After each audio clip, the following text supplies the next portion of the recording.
we are trying to find how much did it cost per mile. So we need to find the total cost that was spent on gasoline and then divide by the number of miles that was driven.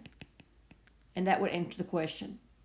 So if I look at clue 1, it says car X used gas that cost $1.24 per gallon. Well, I don't know how many gallons it used, so I don't have the total cost. Plus, it doesn't tell me about number of miles driven. So clue 1 does not work by itself. Clue 2, car X was driven 270 miles. Well, that gives me the denominator, but I don't know anything about what the total cost is that was spent on gasoline. So clue 2 does not work independently. And if you put both of them together, we've got 270 in the denominator. And the way you figure out total cost, you take $1.24 times the number of gallons. But we don't have the number of gallons. So even if you put both together, you do not have the answer. That means nothing works. So your answer is E.